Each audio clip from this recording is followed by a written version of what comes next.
réussi dans projet si là. Et puis président a parlé de la justice tout.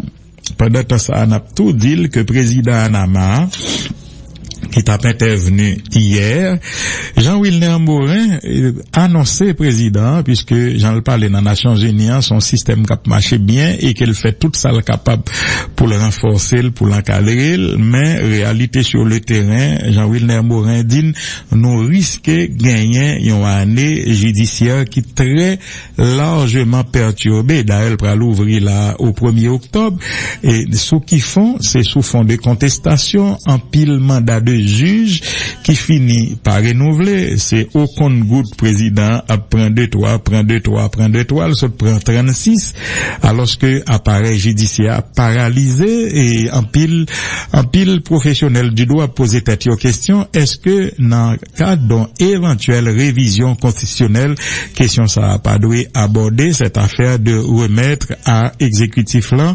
possibilité pour c'est lui-même qui renouvelle mandat juge et le fait là sa bonne volonté discrétionnaire, la peut suivre trajectoire tout juge, si gain qui te rend ordonnance qui peut-être pas favorable à équipe lia, et ben moun ça yo mêlé pour mandat renouvelé. Donc c'est dans atmosphère ça et Jean-Wilner Morin tout qui était tout dénoncé mauvaises conditions salariales magistrat. C'est vrai nous besoin la justice rendre de manière équitable et professionnelle, mais pour ça fait faut magistrat bien touché.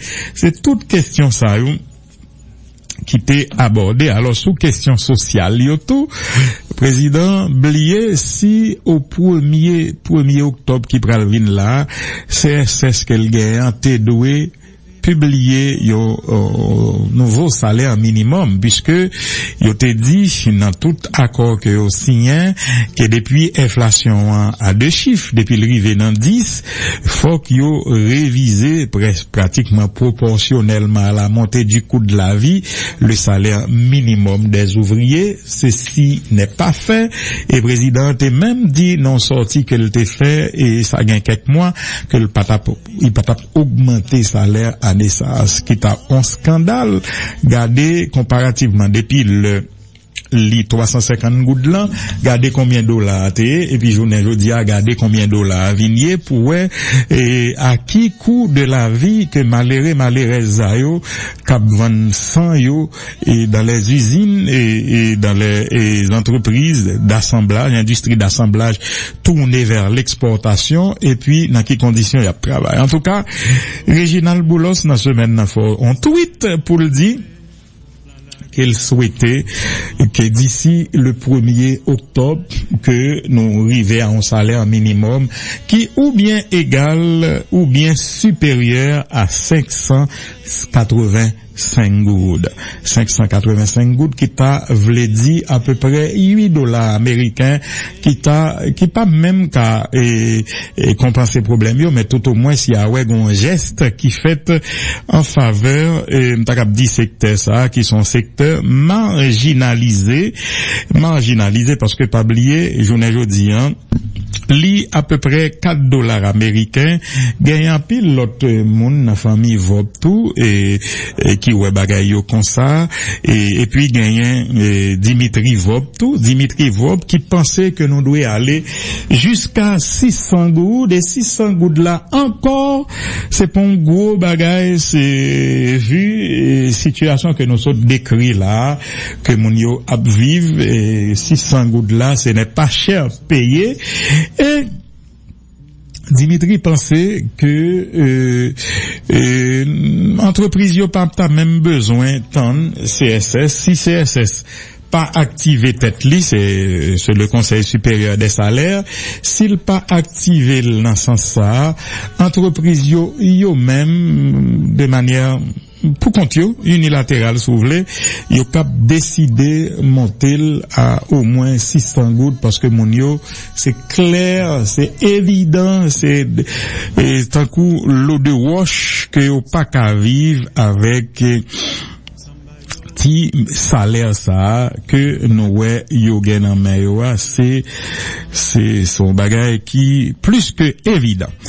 Alors Alors, pendant plusieurs semaines, Winner, nous-mêmes, émission Intersection, nous t'ai dénoncé le fait que évêques et protestants ou catholiques, yo fait silence devant revendication peuple. Moi t'ai estimé que yo pas accompagné le peuple de Dieu. Mieux vaut tard que jamais, dans un message de la conférence épiscopale d'Haïti au peuple de Dieu, justement d'Haïti, et aux personnes de bonne volonté. C'est d'ailleurs comme ça, et notre l'a titré pour dire à vous qui êtes appelés à être saints, la grâce et la paix de la part de Dieu, notre Père et du Seigneur Jésus-Christ. C'est Romains 1, verset 7. Nous, les évêques catholiques d'Haïti, réunis en assemblée plénière, nous vous saluons avec déférence et affection. Nous vivons des moments difficiles dans cette histoire de peuple et nous les voyons comme une phase critique dans notre croissance comme peuple.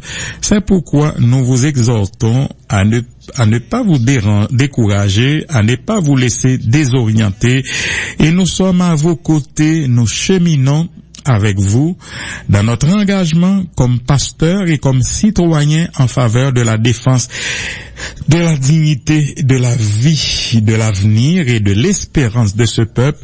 Nous ne pouvons ne pas être attentifs aux maux qui ravagent notre pays et qui nous interpellent. Il faut en effet reconnaître aujourd'hui que notre pays est malade.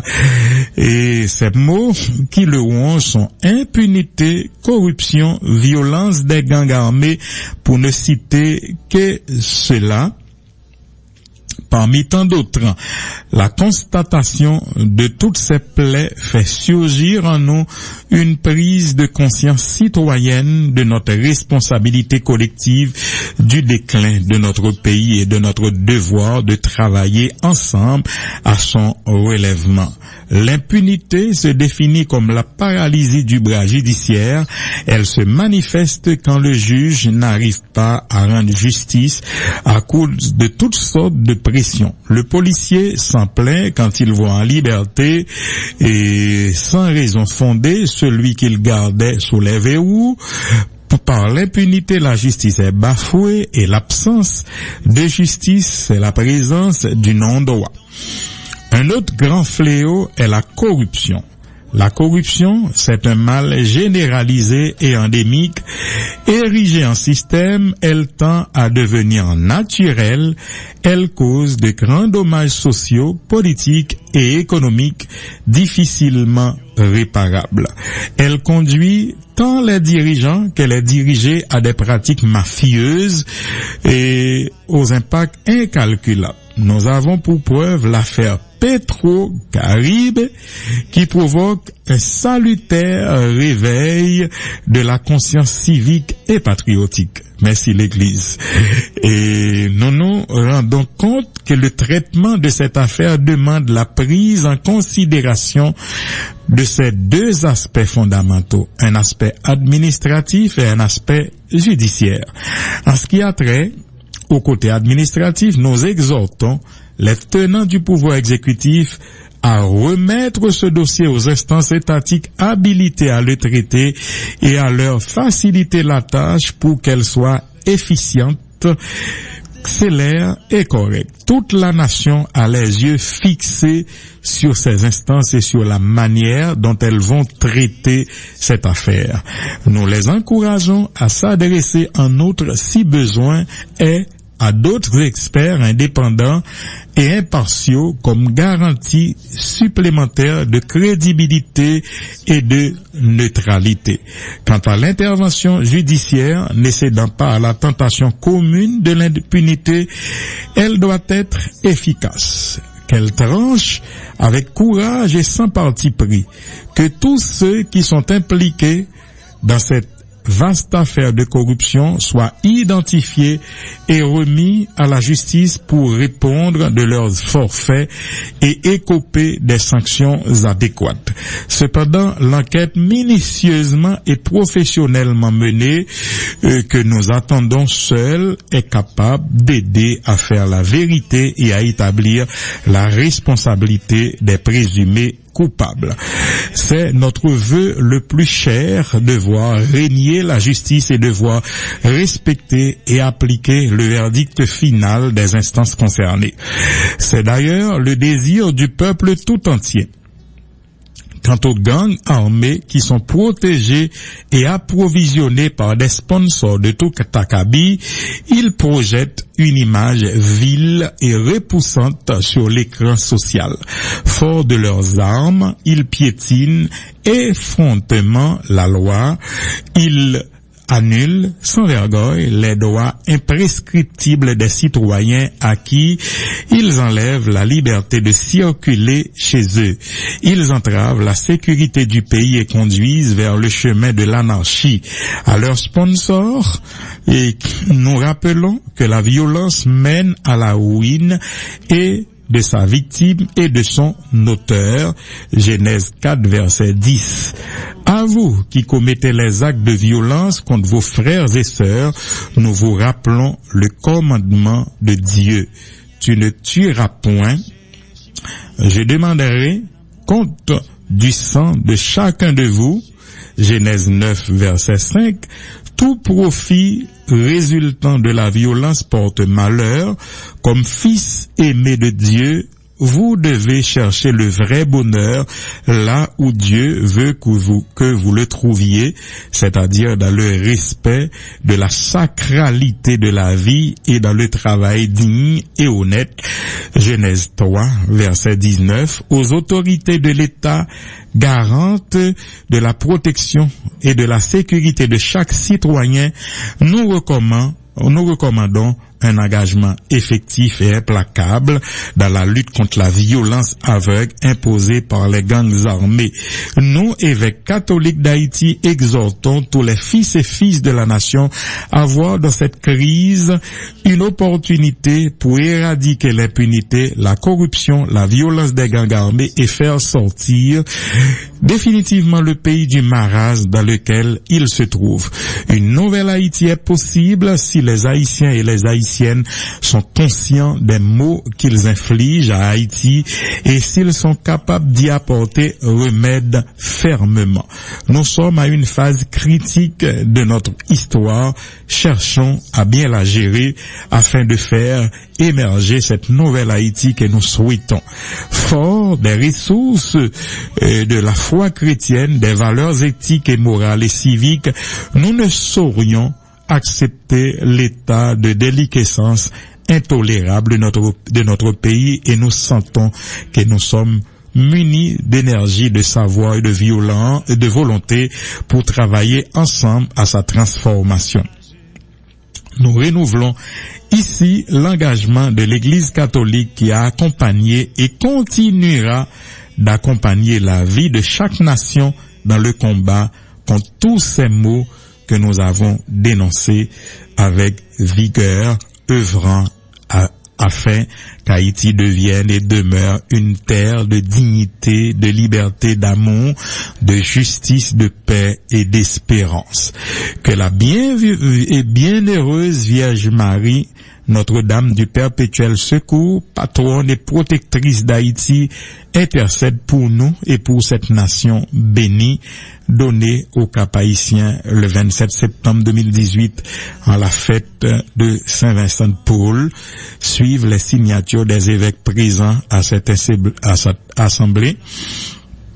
Son Excellence Monseigneur Launay Sationné, archevêque métropolitain de l'archidiocèse de Cap-Haïtien, président de la CEH, son Excellence Monseigneur Pierre-André Dumas, évêque du diocèse d'Ansavo-Miragouane, vice-président de la CEH, et puis son Excellence Monseigneur Joseph Gontran Descostes, évêque du diocèse de Jérémie, secrétaire général de la CEH, son Excellence Pierre-Antoine Polo, Domi, évêque du diocèse de Port-de-Paix, son Excellence Monseigneur Ducange Sylvain, évêque auxiliaire de l'archidiocèse de Port-au-Prince, son Excellence Willy Romélus, évêque émérite du diocèse de Jérémie, son Excellence Monseigneur Jean-Alix Verrier, évêque émérite du diocèse des Cayes, son Excellence Monseigneur Yves-Marie Péan, évêque du diocèse des Gonaïves, son Excellence Monseigneur Quesnel Alphonse, évêque du diocèse de Fort-Liberté, son Excellence Monseigneur Désinor Jean, évêque du diocèse de Hinche, son Excellence Max Leroy Mésidor, archevêque métropolitain de l'archidiocèse de Port-au-Prince, et éminence Chibli et cardinal Langlois, évêque du diocèse des Cayes, et c'est tout le monde ça qui signe, son Excellence Monseigneur Joseph Lafontaine, évêque auxiliaire émérite de Port-au-Prince, et puis son Excellence, bon, on a tout dit, et vraiment l'église, très belle note, nous t'ai souhaité note là, et note là, finalement, et rivé, et puis c'est n'a souhaité tout le monde qui dans Saint-Michel Archange, bonne fête, je dis assez, Saint-Michel Archange. Alors, l'autre point dans l'actualité, pour nous commencer à recevoir invité que d'ailleurs nous qui est commencé rivé. Et on nous dit que Gagnon et RNDDH qui sorti rapport sous fonctionnement de l'appareil judiciaire haïtien au cours de l'année judiciaire 2017-2018 qui dans dans page de couverture et c'est un rapport assez volumineux qu'on a tourné sur les dans semaine qui parlait d'ordonnance d'interdiction de départ émise à l'encontre de deux d'anciens ministres, formation de greffier, formation d'une commission nationale pour l'avancement de la justice, renvoi du maire de Pétionville par devant la juridiction de répression, libération de détenus par le parquet de Port-au-Prince, et mois de mars, mois des femmes en détention à Port-au-Prince, installation d'un nouveau ministre de la Justice et de la Sécurité publique, destruction de maisons Pèlerin 5, installation des nouveaux membres CSPJ, émeute des 6, 7 et 8 juillet, conséquences sur l'appareil judiciaire, vote de la loi sur l'assistance légale, code pénal et procédure pénale, état d'avancement, désignation du commissaire Ouknam Klamé Dameus à la tête de l'inspection judiciaire, scandale au sein de l'appareil judiciaire haïtien, situation scandaleuse de la justice à l'île de la Gonave, scandale au tribunal de paix section nord des Gonaïves, bras de fer à Jérémie entre le chef du parquet et l'ex-président du BEC, manifestation pour protester contre le transfert d'un juge de paix, bras de fer à Port-au-Prince entre le chef du parquet et le ministre de la Justice, scandale à la juridiction d'Aquin, libération d'un agresseur impliqué dans un cas de tentative de viol sur mineur, libération de présumé chef de gang, dossier Calico Beach, révocation de 4 substituts commissaires, bras de fer entre le parquet et le barreau de Jacmel. C'est vraiment tout gros fait ça yo qui dans document ça en résumé qui en prélude au lancement des travaux judiciaires pour l'année 2018-2019, le réseau national des droits humains et ses structures régionalisées présentent leur rapport portant sur l'année judiciaire 2017-2018. Ce rapport traite entre autres du contexte d'ouverture de l'année judiciaire 2017-2018, des faits qui ont marqué l'actualité du judiciaire, du blocage par l'exécutif du dossier relatif au renouvellement de mandat des juges et de la réalisation des audiences criminelles avec et sans assistance de jury, les conditions dans lesquelles les tribunaux de paix évoluent ainsi que les problèmes auxquels font face les magistrats, dont le manque ou l'absence de moyens de fonctionnement, le manque et l'absence de matériel roulant, l'absence de sources d'énergie électrique alternatives, etc., ont été analysés, de même que plusieurs décisions prises dans le cadre de dossiers ayant jadis retenu l'attention au cours des audiences criminelles tenues dans les 18 juridictions de première instance du pays. Au moins 517 cas ont été entendus, 642 personnes ont été fixées sur leur sort, 229 ont été libérées et 413 ont été condamnés, 39 ordres de dépôt de pièces ont été prononcés, 59 cas ayant été renvoyés, 78 personnes ont dû retourner en prison, toujours en situation de détention préventive. On retiendra cependant que même en tenant compte de la réalisation des audiences correctionnelles et du mouvement carcéral en octobre 2017 à l'ouverture de l'année judiciaire, 8767 personnes étaient en attente de jugement. Aujourd'hui, à la veille de la nouvelle rentrée judiciaire, 8727 personnes attendent encore d'être jugées. Certaines faiblesses enregistrées dans l'organisation des audiences criminelles ont été évoquées: dossiers valides et incomplets, dossiers vides et incomplets, non-présentation de pièces de conviction, renvoi de cas pour des raisons ne dépendant pas des accusés, incohérences et mésententes entre les acteurs judiciaires, etc. Dans des cas emblématiques jugés au cours de ces assises ont aussi été relevés. Enfin, le rapport passe en revue l'état d'avancement de certains dossiers relatifs à des crimes spectaculaires. Parmi ces cas, on peut citer l'assassinat des policiers Walkie Calix et Watson Jean, l'expédition punitive à l'Île-à-Voix diligentée par des agents de Boyd, l'assassinat du père Joseph Simolé, l'opération policière menée à Grand Ravine, l'assassinat des 3 femmes sourdes muettes.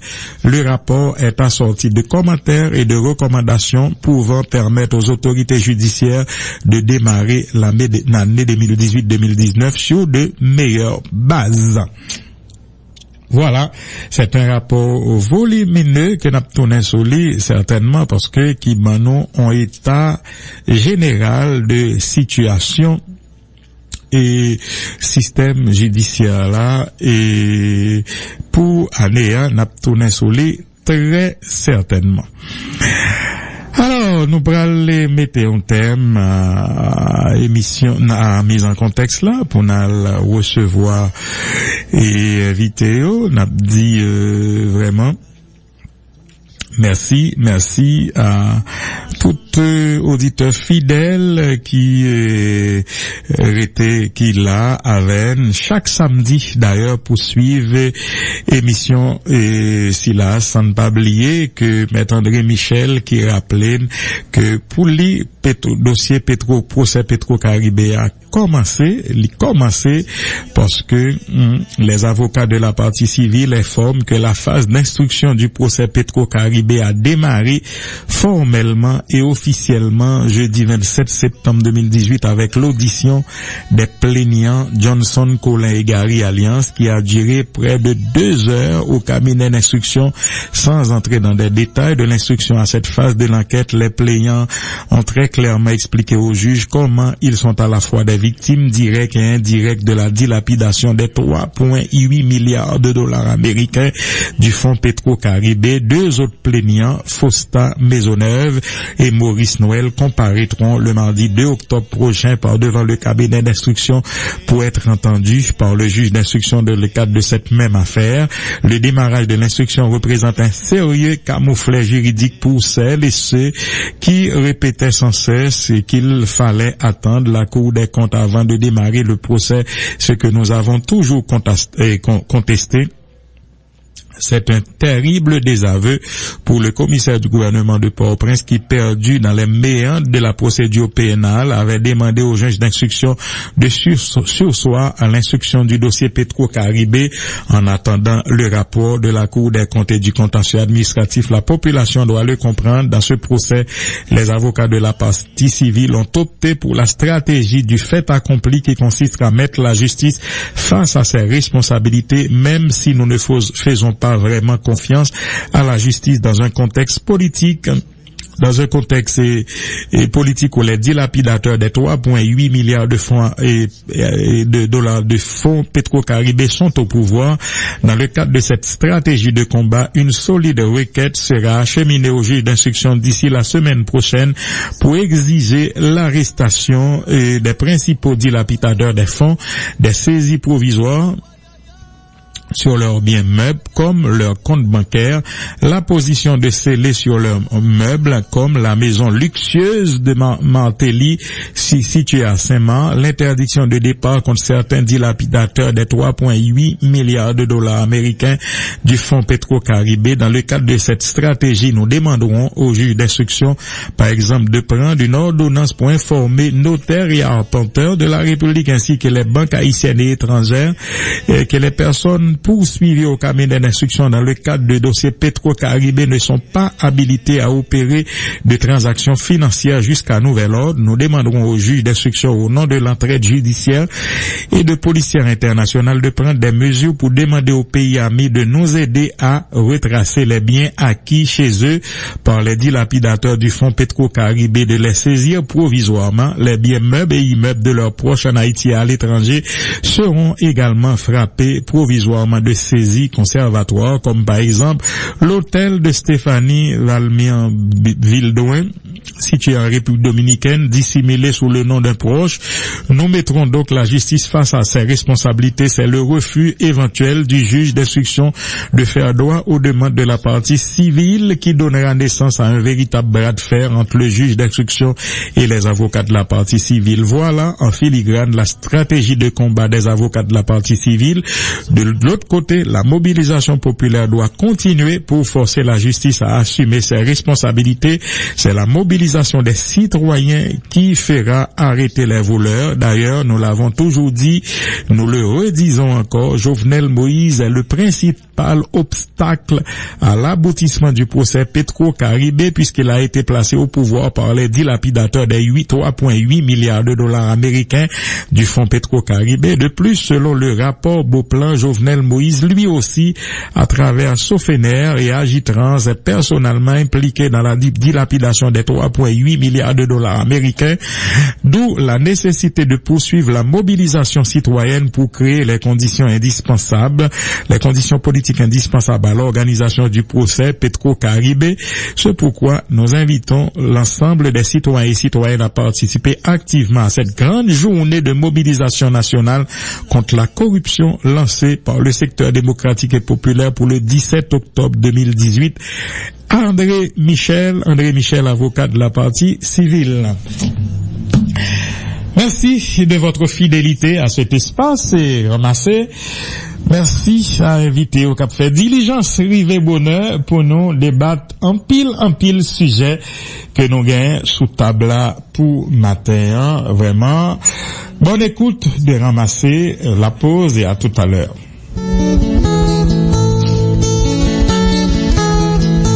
Parole si là, t'es voulu sembler